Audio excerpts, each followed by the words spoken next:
sebagai tokoh politik muda di Kabupaten Ciamis dan juga sebagai anggota ya di Bapemperda ya, DPRD Kabupaten Ciamis.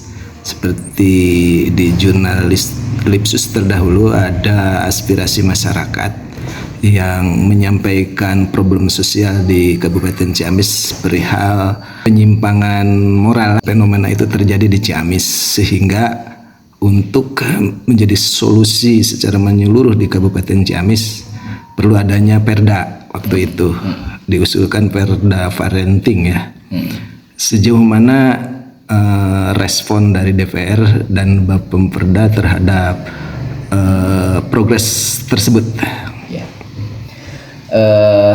Kami sangat mengapresiasi usulan dari masyarakat terkait usulan tentang perda parenting, karena menyikapi tentang problematika sosial yang berkembang saat ini di Kabupaten Ciamis. Pada prinsipnya begini, jadi yang namanya problematika sosial, kalau kita analisis itu semuanya bersumber dari satu tatanan keluarga yang akibat tatanan keluarga yang rapuh atau yang kurang baik.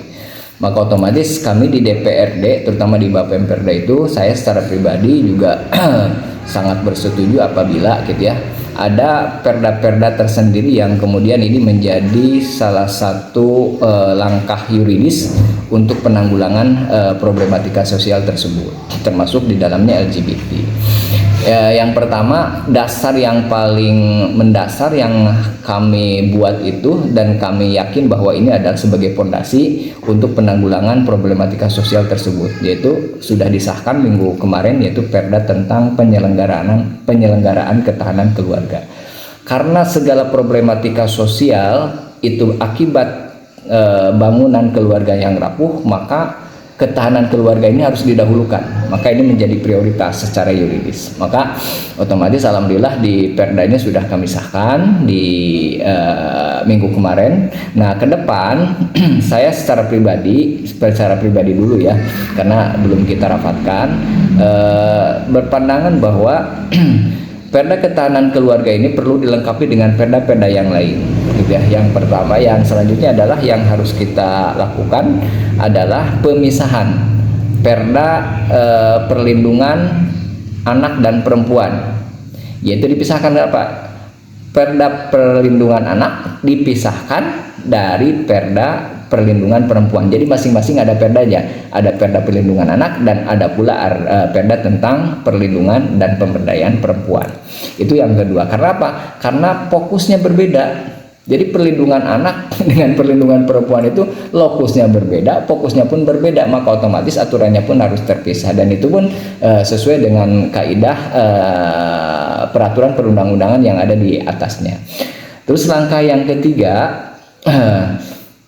nah di perda ketahanan keluarga. Di ketahanan keluarga ini menurut hemat kami ada beberapa langkah operasionalisasi atau implementasi dari perda tersebut, yaitu yang pertama adalah dalam penguatan keluarga itu pertama harus ada pendidikan pranikah. Terus yang kedua harus ada konseling keluarga. Yang ketiga parenting. Jadi tiga aspek ini menjadi bagian yang tidak terpisahkan dari operasionalisasi atau implementasi dari perda ketahanan keluarga.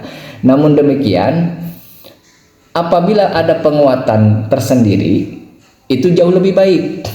Jadi perda tentang perda tentang pendidikan pranikah, konseling keluarga, dan parenting itu akan jauh lebih baik jika di kemudian hari selanjutnya kita bikin perdanya secara tersendiri. Jadi kalau menurut saya, kita jangan hanya berbicara tentang parenting. Parenting itu sangat penting, tapi kita harus berpikir secara komprehensif. Melangkah juga harus secara komprehensif, tidak parsial gitu ya, tidak setengah-setengah. Ya udah aja dari awal, pendidikan pranikah, konseling keluarga, dan parenting menjadi satu kesatuan yang tidak bisa dipisahkan.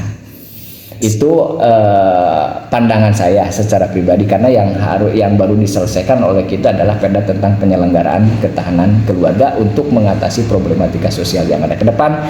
Dua perda ini itu akan kami mencoba untuk diperjuangkan. menurut pengamatan atau potret dari DPR ya, dari Bapak Perda, atau secara pribadi sejauh mana penyakit sosial, penyimpangan sosial Ya. di Kabupaten Ciamis? Cukup menyedihkan. Kalau menurut saya cukup menyedihkan. Ini pendapat pribadi ya.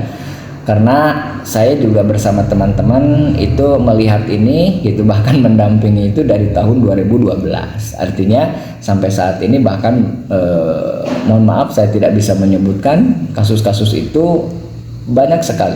Termasuk kelompok-kelompok itu berkembang biaknya sangat masif sekali. Maka menurut hemat saya ini tidak boleh dibiarkan. Semua pihak harus bergerak gitu ya, baik ulama maupun umaro harus bahu-membahu, tokoh-tokoh masyarakat, semua elemen yang ada di masyarakat ini harus kita selesaikan secara bersama-sama. Jangan biarkan anak cucu kita terjebak dalam penyimpangan-penyimpangan moral, termasuk penyimpangan-penyimpangan perilaku seksual yang tidak yang tidak diakui, yang tidak diperbolehkan di negara kita. Terima kasih Kang Izudin atas segala keterangannya.